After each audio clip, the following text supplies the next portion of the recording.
Greetings, everyone. Welcome to the Eclectic Arts Virtual Studio. I'm just going to be checking things as I always do to make sure that everything's working well with the live stream. And I see there's my big bald head, as always.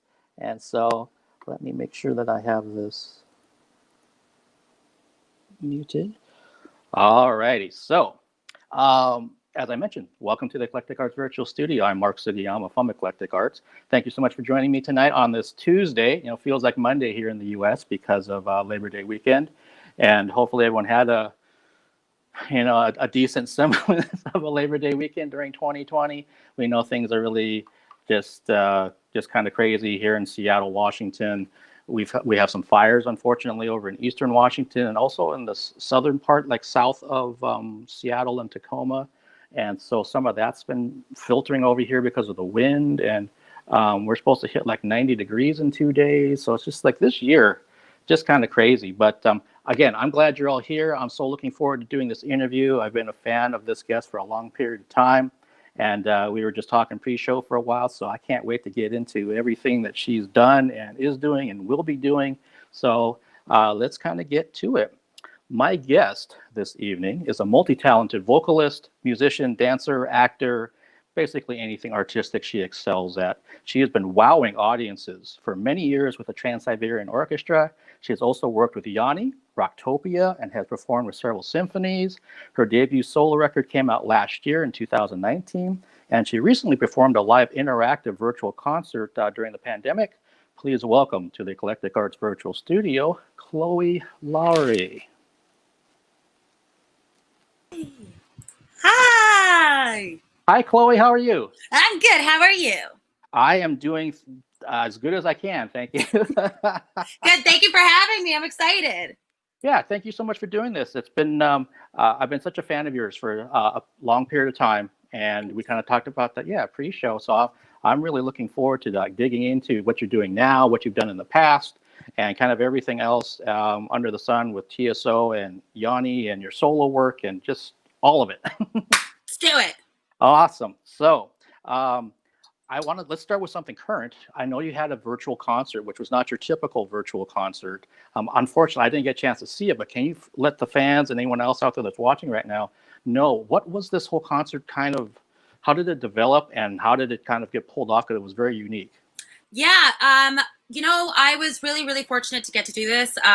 My manager is a partner in this new company called Buy, and they partnered with Claire Global, and they do audio for all these tours, and they have a sound space that's in Nashville. I was going to Nashville just to work on my follow-up record with my producer, and my manager was just like, hey, we're building this. I think there's only been 2 other artists that are performed in the space.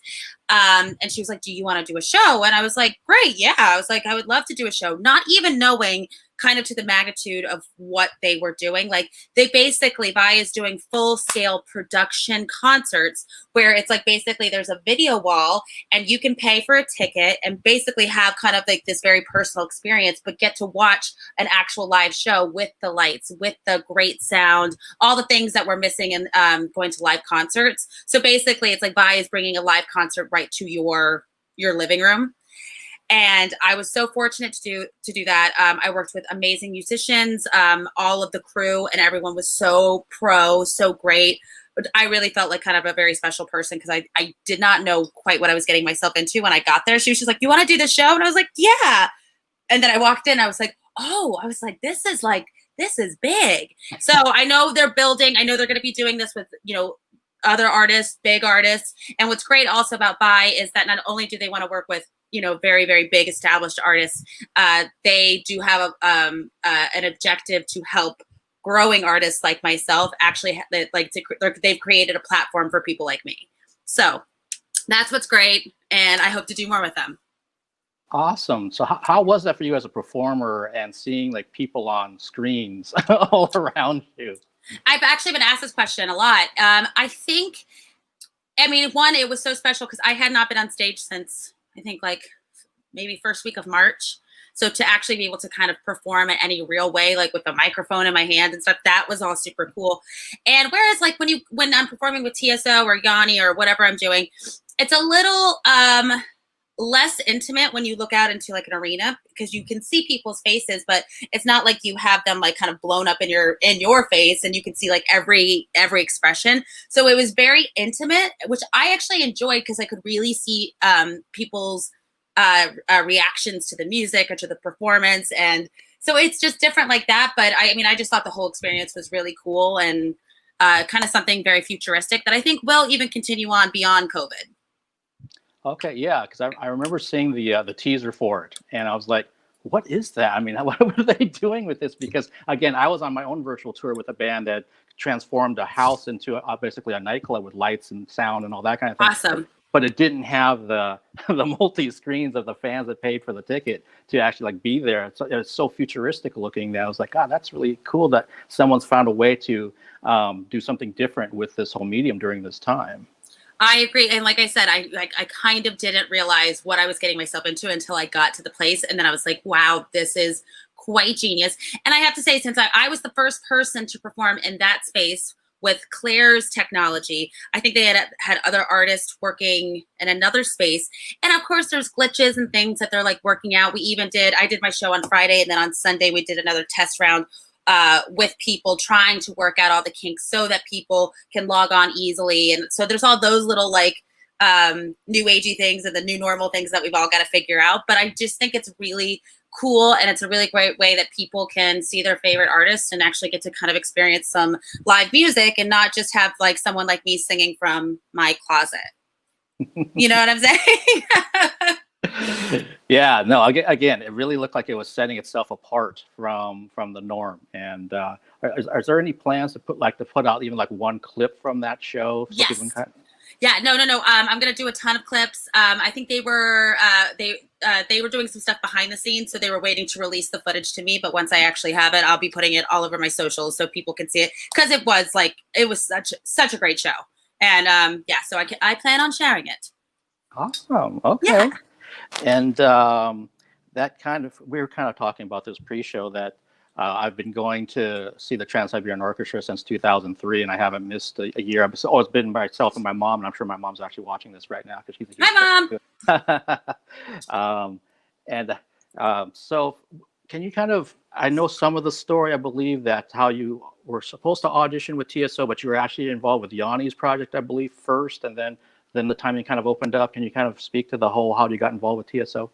Yeah. So I was living in New York at the time. I was working as a solo artist. I think I just finished high school. I think it was like 19 or 20. And then I got the call from Rick Wake to go work with Yanni. And I was like, great. The same time, I used to sing kind of like all around the city at jams. And I knew a bunch of the musicians in town. And Dina Finet, who was one of the casting coordinators for TSO, she asked this guy who was the manager of this bar called The Cutting Room, and they had a Monday night jam. She's like, hey, have you heard any young rock pop singers? And he's like, yeah, you got to check out this girl, Chloe. So she ended up calling me for the winter tour. And I was like, I would love to, but I just, accepted an offer to work with Yanni. So off I went with Yanni. And then after we finished the Mexico tour with Yanni, they called me again for Beethoven's Last Night, which was their first spring non-Christmas show that they were doing. And I had just signed with Hollywood Records. I just moved to California.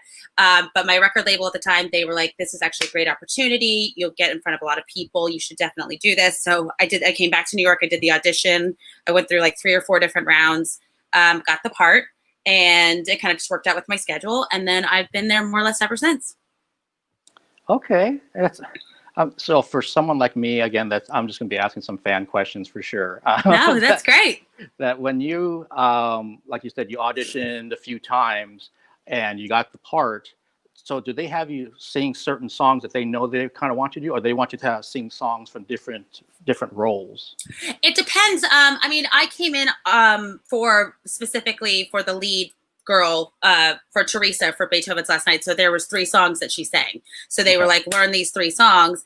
And I just I got in on a Friday. I auditioned Saturday. They called me back in on Sunday. I sang twice. And then they took me out to dinner and I got the part. I was like, cool. Okay, great. But for Christmas shows or for the winter tours, I think they have people come in and they have them sing their various roles, just seeing maybe where you could fit. So yeah, That's kind of how it works. Okay. And then for any given tour, how long is the like the rehearsal process before you guys actually hit the road and do the first show? It depends on the show. For TSO, it's usually what, like 2.5 weeks, 2.5 weeks, 3 weeks. And a lot of the times, I mean, for several years, like we've done the same show, and it just varies. Like mainly the back half of the show, the rock side, varies, but the first half of the shows where it's the actual story part, a lot of times we do them several years in a row, so sometimes it's less than 2 weeks. Yeah, I think, I mean, rehearsals a lot. I mean, we could be ready to go as far as like the vocalists and the band. Like the band, they're in there and they're perfect by like day 2. They're incredible. And singers, we're pretty together like in about 3 days. But really, the rehearsals are more for the production side, because just with TSO especially, there's so many moving, parts and so many different departments that they all need to like sync up, like work together. So when we run the show twice a day for 10 days in a row, it's mainly for them, just so that they can get everything coordinated. Got it. Yeah. And do they still do the thing where they like rent out an arena and put the East on one end and the West on the other end when they're rehearsing? Yep, we do it every year. Omaha is our rehearsal space. That's even where the West Coast, my side of the band, that's where we open. But yeah, it's actually interesting. It's that we walk in and East Coast is in one locker room rehearsing, like it's their little rehearsal room, and we're in another one. And then they're building the stages, East and West. And East will always get up on stage before West Coast, because they end up having to leave and go to their new location before they start touring. Okay. So they kind of get a little bit more stage time before we do. But it's like if they're on stage, we're in the rehearsal room, and then vice versa.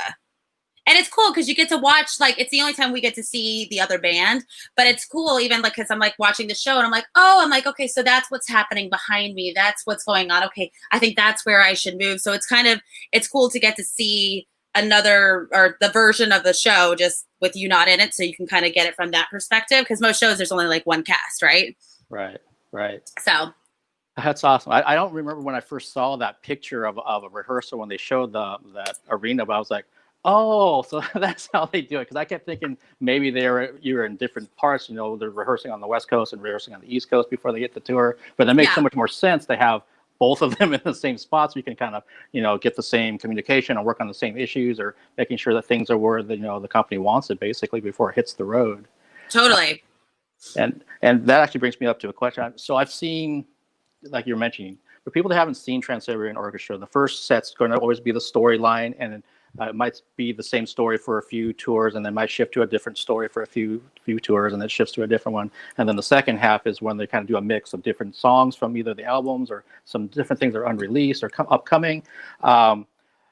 There's definitely things that are, like, from what I can tell, you can't deviate from. Like, this is how it's set, this is how we want it presented. But vocally, do you have some freedom when you are singing one of the songs with the winter tour, when you can kind of maybe, I don't know, kind of own it and put your own spin on it? Or are they kind of like looking for certain things that they want to see you do?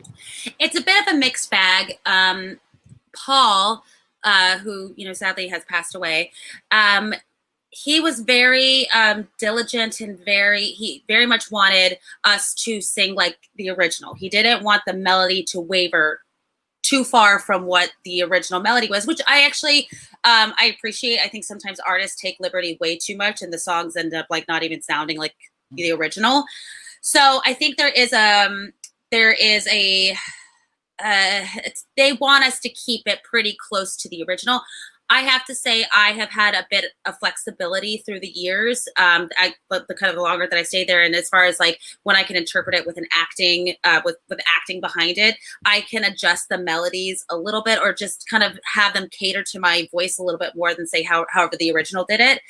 But more or less, I think we all try to be as respectful as possible, and we don't take it too far where it's noticeably like, whoa, that's a crazy different song. It's yeah. That's it. I mean, this is Paul's vision. It's not necessarily my vision. So it's not I don't feel like I have the liberty to like just completely make it like Chloe's song, because it's not my song. You know what I'm saying? Yeah. No, I just noticed that sometimes, depending on the different tours that I saw, there might be a certain line that's not even during the song, but just something that, for example, can you hear me blankety blank? So can you hear me Seattle? Can you hear me Cleveland? Can you hear me? I know it's there. It's something that they want to do. And it always gets a big shout from the crowd when it Right. happens, obviously. And in your case, when you've been singing, every time I'll kind of take you back to the first time that I saw you. was in, Ah, was in Seattle, Key Arena, which is being remodeled right now. right. But I remember sitting in the audience with my mom, and I don't remember what song you were singing, but we were kind of like, is that the gal from Yanni or not? And we weren't really sure because we were too far back to be able to tell. Yeah, And you're then, like, it is. yeah, and then when they got right to that in between the sets, when they do the introduction of the band and the cast, and I think it was Al at that time, which is typically who introduces everybody. He Right. introduced you, and we're like, holy crap, that is Chloe.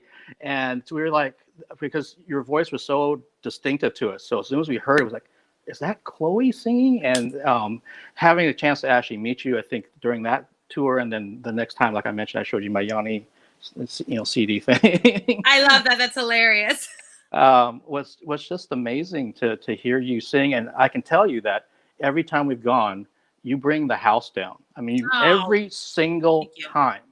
Yeah, I mean, you're hitting notes and you're holding notes, and you can just hear people. I mean, they're just like just dumbfounded by your voice, um, and it says a lot though that I have not seen you have a subpar performance. Wow, thank you. I mean, there's definitely some out there that I've done that are not up to the standard. So I'm glad you haven't seen them. But well, thank you for saying that. I appreciate it. Yeah, no, and I understand. People get sick and allergies and anything else that can, especially for vocalists, that can affect things. But yeah, we couldn't tell out here in Seattle and Tacoma when you're performing. I'm super grateful. Thank you so much. Yeah, and so that kind of brings me back to we talked about Yanni a little bit, and that you were involved with that project, and I believe you knew Rick Wake, the producer, and that's kind of how you got brought into that mix. What was it like working with Yanni and those songs specifically that you were singing on Voices? I mean, I still treasure that time with Yanni very much.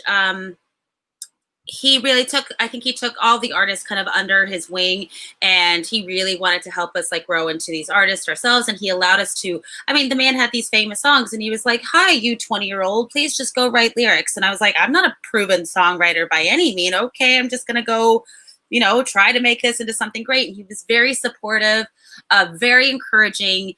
And he is as worldly and as spiritual as he appears on screen and in his shows, and how he speaks. Like, that is actually how he speaks in life. And he was just wonderful to work with. I mean, I personally can't say anything bad. He was always so incredibly great to me. I'm sad the project wasn't more of a success, because I thought it was just such a beautiful project, and I thought everyone involved was, top notch. And I'm just really grateful. I mean, I think because of that, it took my career to different places and different, areas. So I'm just always grateful for him. And I would love to work with him again down the line. And, who never knows? Who knows? Okay, and I was going to mention that for me, I always knew who he was, but I didn't become a fan until the Voices project. So I was one of those people he was probably looking for when he's doing something different, and it brought my mom on board to him. It brought my dad on board to him, and then Awesome. So my dad thought that it was just going to continue with vocal records, and I'm like, well, that's not his thing. He typically does instrumentals and real world music type of things, and but my mom and I saw him. I think it was right after that tour, so we're like, are they going to have vocalists or not? And he always has a couple vocalists that sing songs, but it wasn't that project. He'd already moved on to something else. And we're like, oh. Well, what's funny actually is, yeah, I mean, once the Voices project ended, we all kind of went our separate way. And I've only seen Yanni, I think, once since then. And I went to his concert like in New Jersey or something, and I said hello very quickly. We've all kind of just moved on to other things. But one of his background singers, Lisa LeVie, she actually came and toured with TSO on the East Coast for a couple years. So there's like a kind of this whole big like Yanni connection and TSO. It's very strange. But surely, even after the Voices project, like I'm on a couple of Yanni's records, like I think Truth of Touch, and I wrote a couple songs with my production team that was here in New York, and he produced them and put them on the record. So there is still singing on a few of his last records. I can't tell you how many he's released, but I know I'm on a couple of them. Okay, awesome. And yeah, as we're talking about that project, it just dawned on me that I saw Nathan Pacheco last year singing live here in Seattle, which it just dawned on me right now that That's awesome. I've at least seen two of the singers of the four from the project. And Nathan actually, he was one of the artists that did a Vi show, the show that I just did in Oh, Nashville, the virtual show. yeah. He did, his was like 2 weeks before mine. Oh, Yeah. small world. And my manager now, I think managed him for about like 5 minutes. So I swear, this world is so small. We're all so, it's a little incestuous. I'm like, why do we all know each other? Oh man, that is a small world for sure. And so can we kind of go back to the younger Chloe when you were growing up? And it sounds like I think both your parents are doctors. You have a sister that's involved with the arts. I think with ballet specifically. But can you kind of talk about? I'm putting words in your mouth. Can you kind of talk about some of the early life of you and kind of how it got you started into the arts, basically? Yeah, really easy. I mean, my dad is a complete sports guy, doctor, like he's a dude. And my mom was, dancer, singer, plays guitar, plays piano, doctor. She's just a freak of nature. But I mean, she obviously had two girls and they kind of put us into everything. But I mean, it was very quick that Savannah, my sister, and we just kind of gravitated more towards the arts. So, I mean, we were in like gymnastics and we did a little bit of sports and she did some diving. But I mean, it was like the second, I remember, I think it was like preschool. I graduated preschool and my preschool teacher went to my mom and was like, hey, we just want to let you know that Chloe knows her ABCs, her 1, 2, 3s. She knows all that, but we don't know if you're aware, but she can really sing. And my mom's like, okay, yeah. Like she's little, whatever. They were like, no, she really has a gift. And she's like, well, I don't think they take them at the Met at this age, but she's like, I'll think about it, which was always like the running joke. I was like, haha, that's funny. But I mean, she put me into choir and then I started singing in the church and started voice lessons. And it was just, that was like, I don't know, that was my thing. Very early on, I just loved to sing. And then when I was 9, I auditioned for this entertaining group in Tampa, Florida called the Entertainment Review. And it's still active today, but it's basically an all-girls singing and dancing troupe where we sang all these medleys and we performed for presidents and corporate events. And it's really kind of how I learned how to perform. And the director of that group, around the time that when did I audition? It was either 9, 10, it might have been 12. I think I started voice lessons when I was 9 and maybe auditioned. I don't know. No, I don't know. But something like that in that time frame. I'm forgetting. But when I was 12, she started forming girl groups. And this was at the time that Britney Spears was just coming out. And like everybody had a record deal. They wanted, the younger, the better. I was flown to New York to do a showcase with my girl group. That girl group didn't end up working out. But a couple of producers that saw our showcase was like, we like that little one. Can we do some demos with her? And that was then my manager, Cynthia, was like, yeah, let's try it. Did some demos, showcased, was offered 3 or 4 different record deals, signed with RCA at 12. And from there, I mean, I've worked with every major songwriter, every big producer. I wish I could remember more. I was so young at the time. Sure. I didn't even quite understand, but I mean, that just really it was almost like an accident. It wasn't like my parents pushed me into that career. It just was like one thing that happened after the other. And just from there, I mean, I've always been a singer and a dancer and acting. And so it was like my career path was kind of chosen for me at a very early age. Yeah, no, it sounds like it. It sounds like it was very much like an organic process that just one thing led to another. So when you like you just mentioned that you were young, you're 12, you're probably not going to remember everything, but during that process, were you working with producers and songs and recording studios and all that, and then also like doing homeschooling or something, or how did that work? We try to balance that, especially when you're 12. Yes.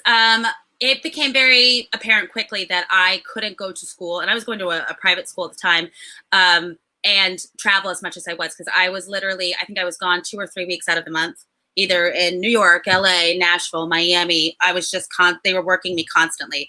And either I was singing other people's songs or I was doing writing sessions with people. So I kind of got it like a happy balance. And so then I think my parents just made the decision to pull me out. So I did homeschooling. I had a tutor that traveled with me. And then when I was home, I would like tutor at home. but I mean, my parents never really even got to travel with me or anything like that because they were always working. So yeah, but I mean, my sister left home when she was 14 to dance for, she went to School of American Ballet. So she moved to New York when she was 14, went to high school up here by herself and joined New York City Ballet at 17. So it's like Savannah and I've kind of been like out of the house for a really long time. But it was like one of those things that just happened. I know people are like, wow, your parents must have been like showbiz parents. And I'm like, no, like they were kind of the opposite.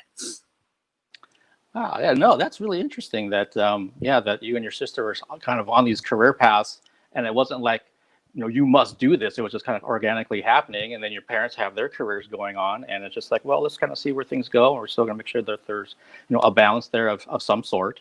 Yep. And I've told other people this, and especially other guests too, that you just never know, like, where life's going to take you sometimes. And we could talk about that right now, but that would be not in a positive light because of COVID and the pandemic, but. Yeah, we all know that no one could have predicted this. I know.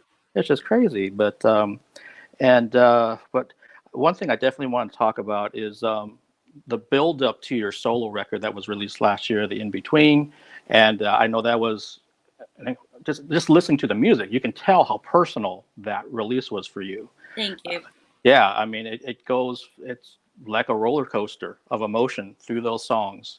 And can you kind of talk about, I mean, I'm getting the sense that was probably very therapeutic for you, because again, there's probably only one other release I can think of a guest that I've interviewed recently where it was that personal, where it's like, oh my gosh, I remember telling that guest, it reminded me of like, if she had given me her journal to read, I'd be like, no, this is your personal journal. And that's exactly the same kind of vibe I got from your music with the In Between. So yeah, can you speak to that release for everybody out there that maybe isn't familiar with it? Yes. Well, first off, I think I've always been a very personal writer. I don't really know how to write too well beyond like what I know or what I experience. So I always try to incorporate that into whatever project I'm writing with or for or whatever.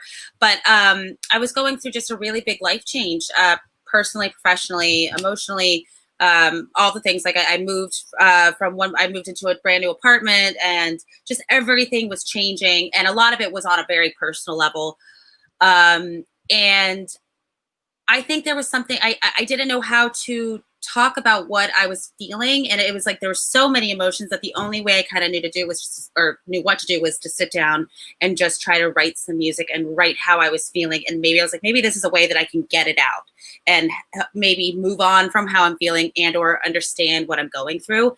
And also there was a part of me that, I mean, I've been promising to myself, to fans, to everything that I know, that I would have my own solo record since I was 12 years old. And I had just turned 30. And I was like, I need to prove to myself that I can do this without anyone's help, without a record label, without, anything. I was like, I want to write all the lyrics. I want to write the melodies. I want to create this. I want this to be my vision. And of course, I mean, I worked with my producer and things like that. But I mean, in the room that you're seeing right now, this is where it was written. And I just sat here and cried and dealt with my feelings, and it was very therapeutic. I hope people like it. It definitely tells a story, kind of going through the stages of grief. And it was kind of like my heart on a plate, and that's what it was. And I'm very proud of it. As well, you should be. Again, for people out there that haven't listened to the In Between, it's something where if you put your headphones on or if you have a nice stereo system, don't have any distractions around you. Just kind of take it in, because as soon as you do, you'll want to listen to it again, because then there's layer after layer after layer of what's going on with those songs. And it's almost as raw as it could get in terms of the emotions that come through. Thank you. And I'd be remiss if I didn't mention that. Let's see, Chip, hi to you. He's saying so hi in the comments. So I believe you have actually met Chip at some point. And then Mary also says hi, Chloe. So hi guys. Hi for those folks out there.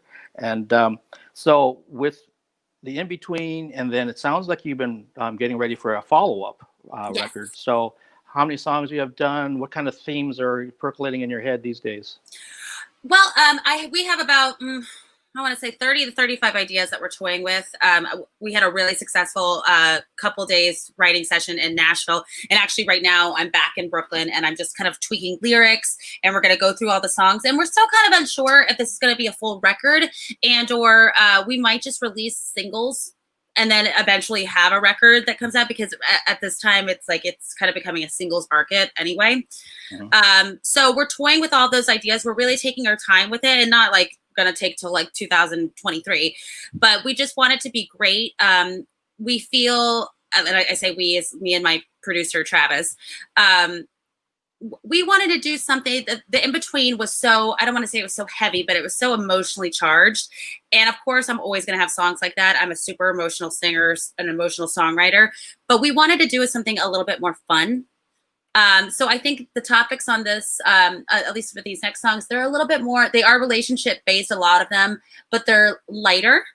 And they still talk about things that I've been going through in the last couple years since my big life change. They're just lighter, a little bit more fun. Different, I'm using different parts of my voice. I'm actually experimenting a lot with my lower register.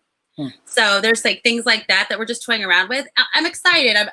It's playtime right now. So I'm just playing and, I'm excited for whatever is the first single that comes out from it. I'm excited for people to hear it, which will probably be towards, November, December. Okay. All right. Yeah. Yeah. And so when you're writing songs, what's your process like? Are you sitting at a keyboard? Are you with a guitar? Just writing the vocal melodies out first and the lyrics, and then you're trying to put music to it later? What's your process? It depends. I always start. Sometimes I'll come up with like an idea. I usually have a list either on my computer or on my phone of like song titles or themes that I can always reference. But typically it's either the piano, either on Pro Tools, I might play with like a synth sound or a chord progression or an arpeggiated thing. Also, I have guitars. I do play a little guitar, not a lot, but I like to think I'm more of like a bass player. And I just literally like to play the bass. And I write, the more minimalistic, the better for me, always writing. So I keep things really, really, really simple. And typically I always come up with melodies first, and I'll mumble into my microphone and record a demo. And usually, I just have to be honest, sometimes out of that, I will find the title of the song. So it like the weird, like I'll just like, if like I was talking about like Shiny Toy on my record, I would be like, and then I'll just like, oh, I said Shiny Toy. Oh, that works. So that's usually how I come up with things, which is really random, but that's usually my process.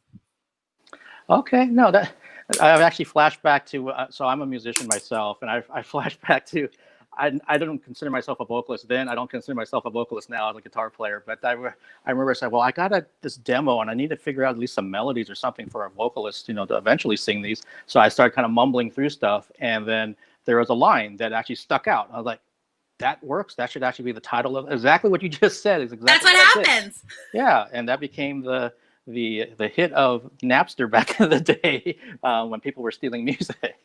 But I mean, it's the funniest thing. And actually I discovered that I did that when I worked with my last band, Chameleon. So Andrew was my writing partner, and he also tours with TSO and blah, blah, blah. And we were great writing partners, wrote, I think, amazing songs together. And he was very much the lyricist, and I was very much the melody, vibe creator, all those things. But I would literally give him demos where I would just be like, hubba, hubba, hubba, hubba, hubba, hubba. And somehow he would like formulate like words that I said. And I was like, maybe it's like a subconscious thing, but I would listen back to like my original demo and then read the lyrics. And I'm like, oh, I said that, but it makes sense. So I don't know. That's just the way I guess it works for some. Just other comments that came through. The production on that album, your debut, is fantastic. Thank you. Please write a song in Spanish. Mary's been with me since Yanni, and she, I think, loved the Yanni Voces project. And I mean, I did sing in Spanish. A lot of my English songs with Yanni were translated into Spanish, which I sang, which was really fun and amazing. So I'd love to. Okay. And then she asked also, is there going to be an acoustic song on the new album? I don't know. Maybe, probably. We'll see. We can do whatever we want. Okay. I love Up There from Chameleon, also from Mary. Okay. Thank you. That is a great one. Thank you. And I'm also curious if we kind of go back to the TSO thing, since you've been with them, what, 10, 11 years, I want to say. Mhm. You must have some stories from the road, like something funny, something, heartwarming, just kind of different things. What kind of comes off the top of your head in terms of those kind of stories, having been with them for so long? Oh my gosh, there's so many. Oh my gosh. I mean, I had a voice student today that asked me, had I ever fallen on stage? Hmm. And I was like, actually, I was like, yeah, but I was like, not during a performance, but at the end of the show, they have us come out one by one and bow. And Yeah. it was during a Beethoven's Last Night show. And we had a different stage and it was slippery for some reason, but they called me out and I literally like walked out. Like I was like, thank you so much. And completely fell on my booty. Like what literally, and you could hear it. It was like echoed through the whole arena and the whole audience goes, ooh. And I was like, oh my gosh, this is so embarrassing. And then through the signing line, everyone's like, are you okay? And I was like, yes, I'm fine. I'm fine. I'm fine. I'm fine. It's kind of embarrassing. But I mean, these people are truly my friends, my family, the girls especially. They're my best friends of all time. We talk to each other every single day, if not a few times a day. I think, one of the most amazing moments for me was we were actually doing Beethoven's Last Night. We had just come back from Europe. And this is all over YouTube, too. I don't know if anybody's seen it. But we were opening up, I think, in Michigan. And once again, I'm such an emotional person. It's like terrible. Especially on stage, I don't know why I tend to feel the most vulnerable. But it's like if I'm upset about something and I'm doing a performance about an emotional song, it just comes out of me. It's almost like a therapy, but at the expense of the audience. But I was singing After the Fall, and I think I was just going through a lot at the time, and I just started crying and just kind of almost couldn't get through the song. And I remember Al, who is one of my best friends, Al Petrelli, he's my musical director. He came up and he just hugged me. He got the crowd to cheer me on. I got through the song and then he escorted me off stage and he was just like, honey, he's like, that was so great. You're amazing. He's like, we all go through things like this. And he's like, you put your heart out there. And I don't know, just to have that support, comfort. I mean, I could just talk for days and days just about these people. They're just wonderful. Like Paul had a gift for putting certain types of people together and knowing that we were going to be a family. So I'm just grateful for all of them. And there are so many memories. I don't know. I could probably write a book. So, yeah. That's an amazing story about Al and how he was with you on that moment, instead of like, because he could have been completely a 180 of like looking at you like, how come you can't get your shit together? But Literally. he went the other way of like, hey, supporting you, doing what he can. He's been there too at some point, I'm sure, in his career, maybe several times during his career. I remember like I had the good fortune to meet Paul before he passed. And because I remember he would kind of go to different shows on the tour. Yep. And so we got lucky here in Seattle that he showed up once and got introduced on stage and played during a couple songs. And I was like, I wonder if he's going to be around during the meet and greet time. And so everybody came out and I didn't see him. So I'm like, okay, he's probably busy doing whatever, going to another city. And then I looked over past the meet and greet line by the door, and there he was with like a small group of people that knew who he was, trying to talk to him. And he was like giving coins or something to like the children, like the young kids. Yep. And I got my tour book. I went over there, introduced myself. He signed it. And then I just, in passing, said something about that I'm a musician. He's like, oh, wait a minute. So bring that back. So, because I was already walking away. And so he wanted my tour book back, so that he crossed out whatever he wrote and said, to a fellow musician. And then he re-signed it. It's very Paul. Yeah. And it just kind of spoke to him, how the cast members have been that I've met over these, however many years it's been that I've been going, that you're right. I think there's a certain quality that they're looking for in people, and a certain, not just from a professional side, but also from a personal side, that everyone that I've met through those lines, they generally seem to be happy to be there. Yeah.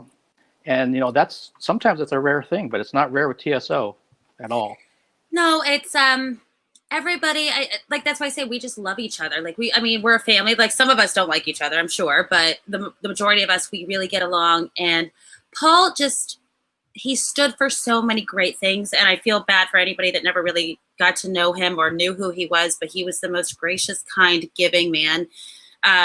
I remember one year he gave us all $200 in an envelope, and he said, "Don't say anything to anyone. Don't tell the person why you're doing this, but I want you to give this to a stranger.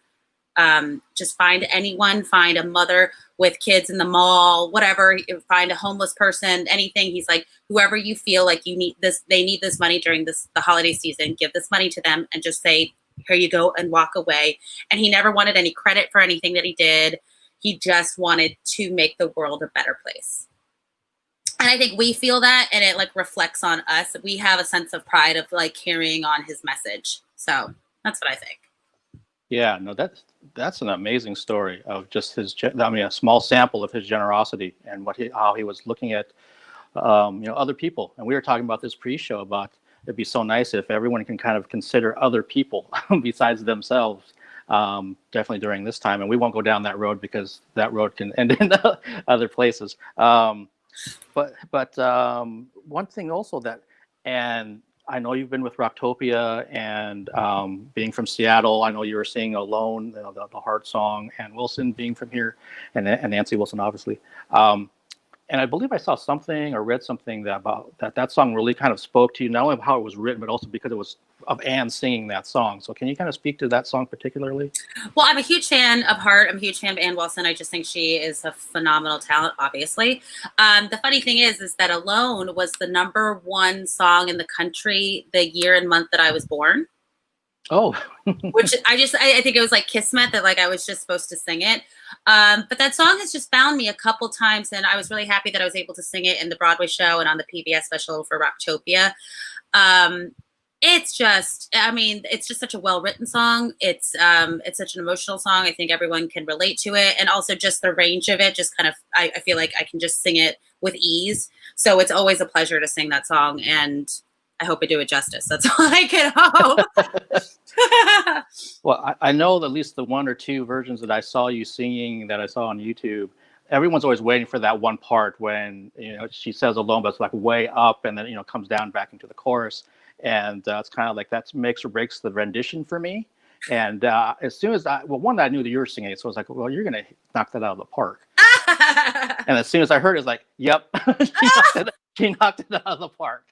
There was no issues there whatsoever. You did a tremendous job with that. Thank you. Yeah, and I've never had a chance to meet Anne, but I do remember that we have a event over Labor Day weekend, well, pre-COVID times, over Labor Day weekend, called Bumbershoot, where it's live music and arts for like 4 days. And she was actually wandering around one year, I remember, just her and a friend. I mean, she didn't have like a whole entourage or anything like that. And people were like just being respectful of her, just saying hi or whatever, and letting her do her thing and letting her enjoy music around Seattle. That is awesome. Yeah, and it kind of spoke to me. It's like, wow, she's doesn't have those airs about her whatsoever. She's out amongst all of us, just taking and having a good time over Labor Day. Wow.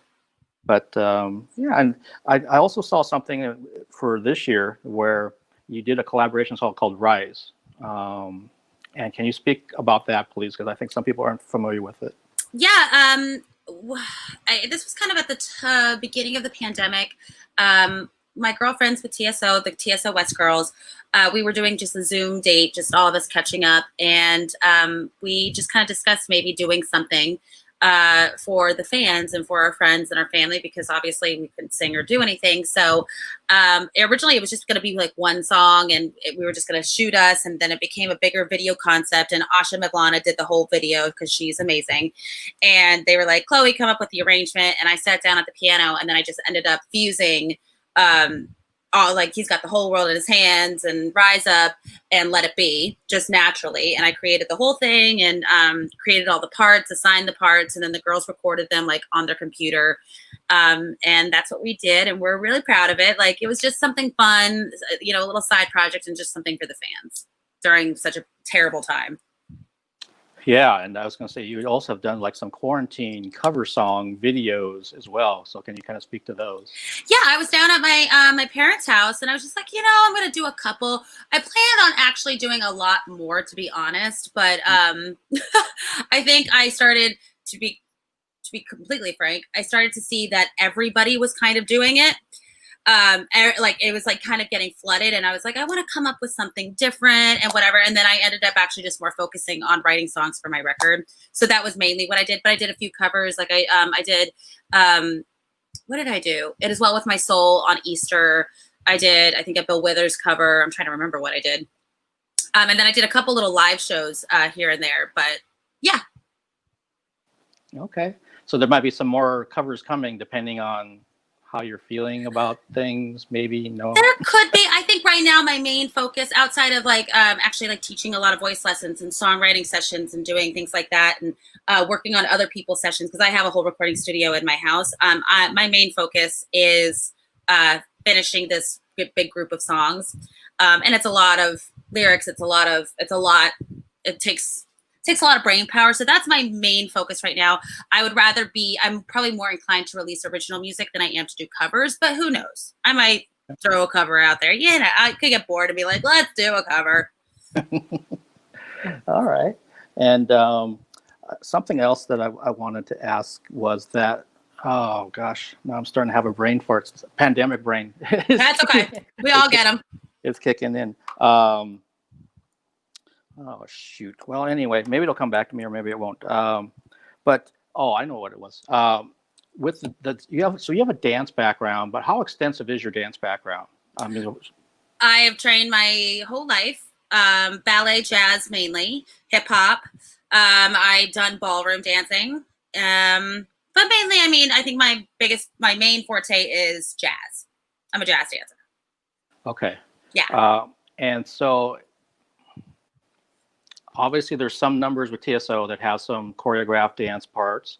And is that something that you had a hand in, or is that something somebody else did for that? Or I am, no, we have a choreographer, Danielle Landers, and she actually was a touring member of TSO for many years. She actually did the Queen of the Night, the Winter Night. Yeah. But on the East Coast. Okay. That was her thing. But she, Paul at one point was like, I want hair flipping and I want choreography. And she had a dance background. She was kind of the main dancer on that coast. And she ended up choreographing all the things that you see like in Mountain and Toccata and Jam and all those things. But it's very Paul influenced. I know people are like, some people don't like the dancing, to be honest. But really, Paul wanted that dancing. He loved the rock show. And she choreographs. I help run rehearsals and I clean the girls. I'm dance captain on the West, and I kind of run a lot of the rehearsals. Oops, I'm so sorry. It's okay. Sorry about that. Phone call coming in. Sorry about that. But yeah, I mean, I mainly I assist, and then I clean it and I keep things together. I kind of also do all the cleaning of the vocal harmonies and stuff. So yeah, that's what I do. And so outside of TSO or anything else, have you done your own choreography for either a dance number like a long time ago or anything recent that you've been working on? Or I like when I perform, and like once you see like clips of my virtual show, and not that I was like dancing, but I move, and it's just whatever kind of comes to me. I had my friend April and I, like when we did a little dance for Dirty Disco, and we came up with the choreography ourselves. I think if I were to ever do anything on a bigger scale with dance, I'd probably work with a choreographer. It's not, I don't think choreography is like my forte. What I'm really actually, what I do actually feel like I have a gift for is really cleaning things. Like I could be like a director. I can see things really clearly, and I'm good at like making sure that things are in line. So that is like, it's actually a secret like love of mine. I'm like a little OCD. I'm like, that's wrong. Like the girls on TSO, they're like, you have the eye of the tiger. Cause I'm just like, nope, wrong. But I just actually enjoyed that part of it. But creating a dance, I'd probably leave it to somebody who's much better than me. Okay. And I've got like one or maybe two other questions before we wrap this up. So like you mentioned, you've been doing voice lessons for people basically around the world because you can do it virtually. What have you been learning from your students? I used to be a teacher a long time ago, so I'm just curious. What have you been learning from them? Honestly, I have a newfound appreciation for teachers altogether. It's probably the most exhausting job I've ever done. Not that I want to call it a job. It's a pleasure to work with people on the voice because I'm such a vocal nerd. I like talking about it. But it's been interesting. I think it's hard to communicate what I know just to another person, and having to be creative in ways so that other people can understand, especially with children. it's like you just have to break things down and or just be creative and find new ways of describing it and comparing it to something so that somebody else can understand, because sometimes they don't speak the same vocal language that you do. But it's also just like I have a lot of students too that like some of them are professional singers, some of them not so much, some of them just want to kind of talk about songwriting, and it's been a wide range of people that I've gotten, but I've enjoyed working with all the students, and they all kind of teach me a little something different. But it's been I feel like it's just harder on me trying to just be creative and explain. And I'm like, am I getting my point across? I don't know. Okay, let me think of another way of saying it. And then I'm like, I'm tired. I'm like, I don't know how to say it any better. No, again, I've been there as a teacher myself, so I know, like, I'm trying to figure out different ways to have the student click with whatever the concept is. And sometimes, like, if I've done this, and this, they're still not getting it. So, like, now what do I do? Because I can't figure out anything else. And it sucks the energy out of you after a while. And it's not even a bad thing. It's just, it's like that's why I say, like, I have such a newfound appreciation for teachers, because I think it's minute to minute. You have to be on and really understand, and like it takes all of your energy and attention and focus. But I like it, and I like having to explain it. If anything, it's helping me even understand more, and I'm getting better at articulating it the more I explain it. So I don't know. I hope my students like it. I'm enjoying it, so it's fun. Okay, and you mentioned that you describe yourself as a vocal nerd. So what kind of advice would you give to people that are trying to go into being a vocalist, who are starting out folks?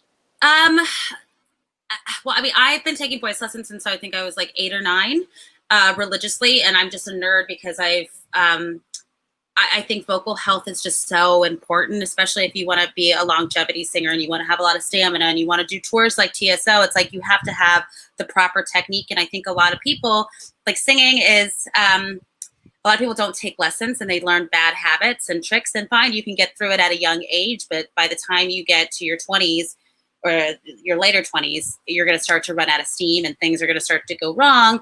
So, I mean, all I would encourage anybody who's starting out and wanting to be a vocalist, I would just find a great teacher in your area, somebody that really works with like proper technique, do the research and find a really great person. And just start practicing, start working on your scales, make sure your breathing's in line, find singers that inspire you and try to emulate a sound that they're making and see how that works. I remember growing up, I would try to emulate like Mariah, Celine, Barbra Streisand, Whitney Houston, and each of them have great qualities. Some of them don't have great qualities, which I learned way later that I'm like, oh, this was incorrect singing, but it sounds great. How can I make this sound but still sing it correctly? So all those things, but that gets into like way later in the process. I just think it's really important to find great teachers that start you with a good base. Yeah, no, that makes sense. You want to have your foundation strong, because if you pick up bad habits in the early days, for anything, really. Yeah, I know when I was taking guitar lessons, there are some bad habits that my teacher didn't pick apart, which I wish he had, because it took so long to unlearn them.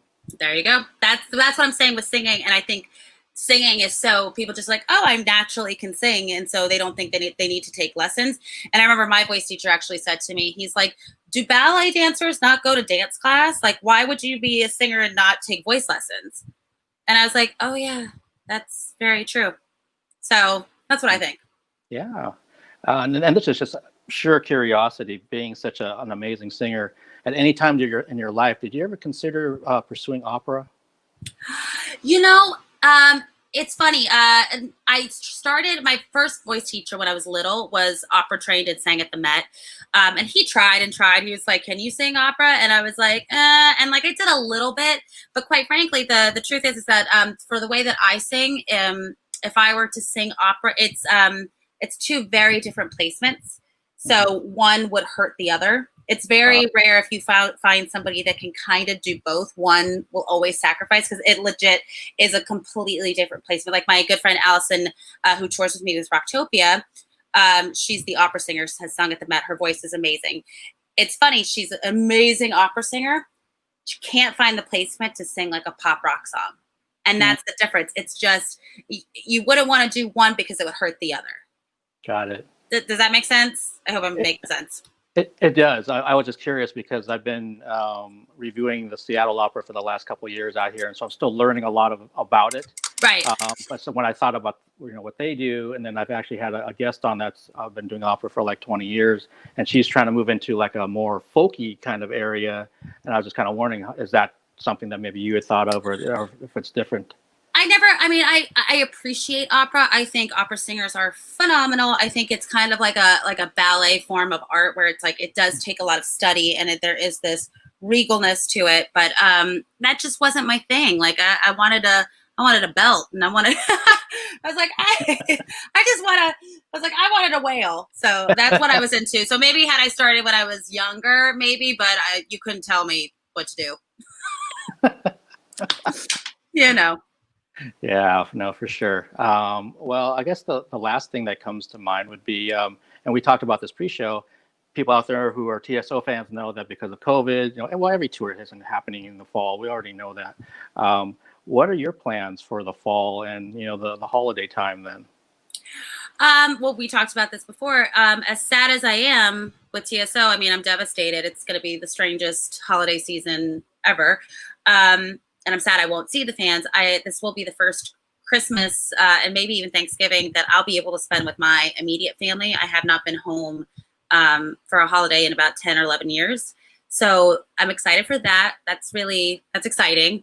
But other than that, I just plan on working on my music and teaching as much as possible.